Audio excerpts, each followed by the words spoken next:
জীবনে প্রথমবার সুন্দরবনে গিয়ে সবচেয়ে সুন্দর রিসোর্টে স্টে করলাম। আসলে কতটুকু ভালো, সাথে আবার সুন্দরবনের বিখ্যাত গোলফলও খেলাম, ইভেন নদী থেকে মাছ ধরার এক্সপিরিয়েন্সও হলো। তো এই ভিডিওতে থাকবে সুন্দরবনে গিয়ে যা যা দেখলাম এন্ড আমরা কোন রিসোর্টে ছিলাম, রিসোর্টের সার্ভিস কেমন ছিল, সবকিছুই থাকবে ডিটেলসে এই ভিডিওতে। Hello everyone, good morning, YouTube ব্যাকরণরায় সবাইকে নমস্কার আর আসসালামু আলাইকুম। এই হলো আমার সুন্দরবনের সেকেন্ড ডেতে আমরা ছায়া সুন্দরী নামের একটা রুম নিয়েছিলাম। As you all know, first ডেতে আমরা রেন্ট ক্যাসেলে ছিলাম। সেকেন্ড ডে ভাবলাম যে ছায়া সুন্দরী নামের এই কটেজে থাকবো, কারণ এত ভিডিও দেখছি না।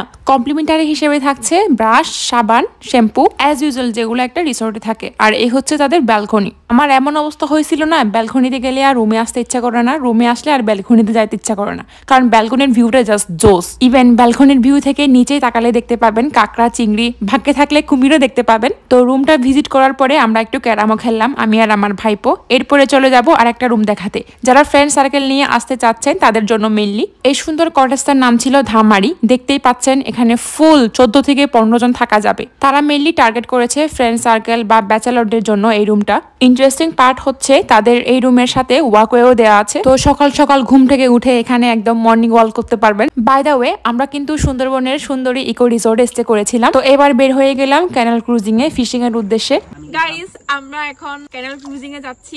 এই চারপাশে হচ্ছে অনেক হরিণ আছে, নাকি আরো কি কি আছে ভাইয়া? আরো কুমির আছে নদীতে, বানর আছে। তো এখন আমরা কিন্তু এখন হরিণের সাউন্ডটা শুনতে পাচ্ছি।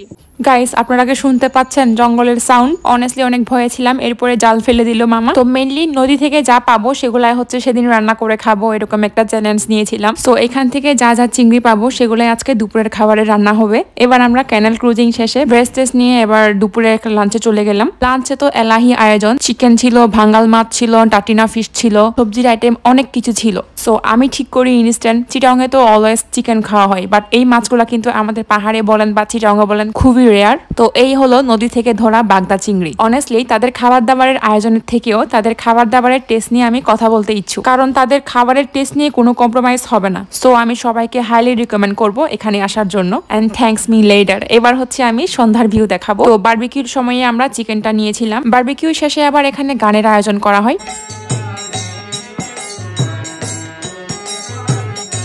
গানের আয়োজন শেষ করে আমরা চলে গেলাম ডিনারের জন্য। ডিনারেও ছিল এলাহি আয়োজন, যারা লুচি খাবে লুচি আর যারা ভাত খাবে ভাত। তো আমি যেহেতু লুচির সাথে বারবিকিউ খাবো, তো সেই প্লেটারটা রেডি করলাম। এরপরে আমার ভাতের প্লেটারও রেডি করলাম, কারণ আমি লুচিও খাবো ভাতও খাবো। ও হ্যাঁ, ডিনারে ছিল আমাদের জন্য সুন্দরবনের বিখ্যাত ফাইসা মাছ, আর ছিল গরম গরম হাঁস ভুনা।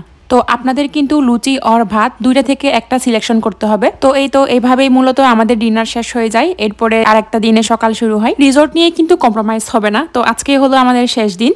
সকাল সকাল তাদের নিত্যদিনের ব্রেকফাস্ট, খিচুড়ি, বেগুন ভাজা আর ডিম ভাজা। ব্রেকফাস্ট শেষ করার পরে নিচে চলে গেলাম কফি খাওয়ার জন্য, কারণ রিসোর্টের ম্যানেজার আমাকে কফি হাইলি রিকমেন্ড করেছে ট্রাই করার জন্য। তো কফি খেতে খেতে দেখতে পেলাম এক কাপল মাছ ধরার জন্য বের হয়েছে। অ্যান্ড এই গ্রামে প্রায় মানুষই নাকি এভাবে করে জীবিকা নির্বাহ করে। তো যাই হোক, এবার চলে গেলাম গোলফল খাওয়ার জন্য, কারণ সুন্দরবনে আসছি থেকে কেওড়া আর গোলফল চাচ্ছিলাম আমি। তো কেওড়ার সিজনে যেহেতু আসতে পারেনি, এবার গোলফলটা ট্রাই করবো ভাবলাম। তো রিসোর্ট থেকেই মূলত সবকিছু অ্যারেঞ্জ করা হয়। এবার হচ্ছে খাওয়ার পালা। আমি তো খুবই এক্সাইটেড ছিলাম যে কেওড়া কেমন খেতে, গোলফল কেমন খেতে। ইটস কোয়াইট আইস অ্যাপল, এক ধরনের মিনি তাল বলা যায়, কারণ তালগুলা তো অনেক বড়। ইভেন কালার থেকে শুরু করে টেস্ট প্রায় সবকিছুই সিমিলার। সো যেহেতু নতুন ফল ট্রাই করলাম, ভাবলাম মায়ের জন্য কিছু নিয়ে যাই।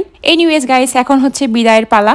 বিদায় বলতে রিসোর্ট থেকে এখন আমাদেরকে কমলগঞ্জ নিয়ে যাওয়া হবে। এই সবকিছুই কিন্তু তাদের প্যাকেজের মধ্যে ইনক্লুডেড। এন্ড গাইস, ফরচুনেটলি দেখেন আমরা কুমিরও দেখতে পেলাম। গাইস, আমরা এখন কুমির দেখলাম।